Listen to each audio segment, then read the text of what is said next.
bismillaahi raxmaani raxiim daawadayaal waa qisadii jacaylka ay idin ballan qaaday in aan bilaabayno jimcahan waa qisadii aan ugu magac daray danyar galay dookh jacayl dahabsiil baa daryeeshay waa maxamuud wiil la yiraahdo iyo waxay ku dhacday farxiya oo aan doonayo in aad iyo aad qisadan ula socotaan ilaa biyo shubkeeda maalin walbana aan kasoo qaato intii ilaahay iga kala siiyo qisadani waa qiso aad oo dhaba ka dhacday dalka Kenya waxayna ahaa maxamuud oo ahaa macallin private ah oo furay sanadii la soo qaxay kana furay dalka Kenya gaar ahaan Nairobi xaafadda Soomaalida ee degta ee Islii wuxuu macallinkan private-ka uu ku taakuleen jiray inuu isagana nolol ka samaysto ummadda Soomaaliyeedna u furo aqoon ay ku fahmaan luqadda Ingiriisiga iyo Swahiliga waxayna u keentay in ay sameeyo private-ka Soomaali badan ay ka faa'iido halkaasi oo ku abaabulay arday aad u fara badan oo noqday maxamuud ninkii ugu horreeyay ee private ka sameeyay Nairobi ay Soomaalida dhigato maxamuud oo muddo 2 sano ah in ka badan private-kaasi macallin ka ah waxaa maalin maalmaha ka mid ah ku soo aaday gabar la keenay private-ka oo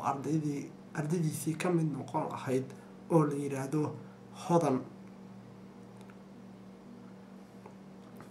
hodan markii iskuulka la keenay sida aan idin sheegayna qisada halka aan idin leeyahay farxiyo ma aysan ahayn waa hodan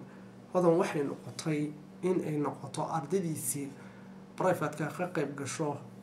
waxayna dhiganaysay muddo 1 sano ah halka hodan oo ah gabar aad iyo aad u qurux badan qayr caadina ah shucaaca faraha badan ee ka imaanayana ay tahay quruxda ilaahay ku manaystay qof kasta oo ay agmartaba gaal iyo islaam bajilaaci jiray bidanta bilicda wanaagsan ilaahay ku manaystay hodan waxay ahayd gabdhaha markaasi aad iyo aad xataa gabdhaha qaarkood ay daawan jireen quruxda ilaahay ku manaystay maalin walba oo private-ka dhiganaysayna maxamuud falaarahaasi waxay ku beereen dhaawac kaga imaaday oo dhex fariistay feerihiisa adkaysina u diiday maadaama uu macallin yahay ilaalinayayna sharaftiisii inay meel ku dhacdo oo aan la dhihin macallinkii ayaa haweystay ardaydii uu dhigahayay ka tabaroon jacaylka sii kordhayo wuxuu ku noqday maxamuud inuu cashirada xataa daayo oo uu kala gagafo oo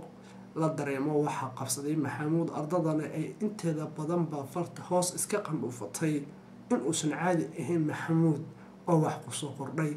wuxuu bidiyay fasaxii ardayda inteeda badan ardadu waxay dareentay maxamuud in muuqaalkiisii iyo jirkiisiiba wax badan ay iska dhimeen laakiin sama ay ogaa waxa kalifay maxamuud in uu habadka ku noqdo waxa keenay waxay dhaheen waa dhaqaale darro iyo wax daran miyaa mise waa hawada adduunyadu laakiin marna ardada ma aysan soo dhignin jacayl inuu ku dhacay ninkani kasoo gaaray hodan wuxuu sii adkaystaba jacaylkana sii kordhaba waxay keentay in ay dhibaatadii kusii korodho uu adkaysan kari waayo kadibna dardarrada ballaaran iyo soo dhaweynada iyo casharada khaaska ee hodan siinaya dadka waxay ardadii ka fahantay ilays yar oo tusay in ay hodani maxamuud u jecel yahay ilayskan yar ee baxay markii ay dareemeen waxay ardadii ogaatay oo ku faraxday maadaama ay macallinkooda ciladiisa heleen bal sida ay u fardaamin lahaayeen oo ay arrintani wax uga qaban lahaayeen macallinkana uu ku soo noqdo xasiloonidii iyo firfircoonidii lagu yaqaanay ee ardada uu sharaxa kaga dhaadhacsin jiray iskuulka waxa uu ku baro waxay ardadii goobaabin isu galeen intii dhalinyarada ahayd ee hodan la dhiganaysay in ay maxamuud waraystaan si toos ah oo ay weydiiyaan maxamuud jacaylkiisa haddii uu u qartana wax garab ay ku siiyaan sidii ay hodan ugu dhaadhicin lahaayeen si kastaba isku soo wada duub cashirkeena oo intaa inoogu dhan waxa uu socon doonaa jimco kasta hadduu alla yiraahdo la soco maxamuud iyo hodan oo jacaylkaasi mid kugu beeri doono oohin calool xumo iyo calool weytiin intaba waa inuu jimcaha soo socdo. Assalaamu calaykum waraxmatullaahi wabarakaatuh.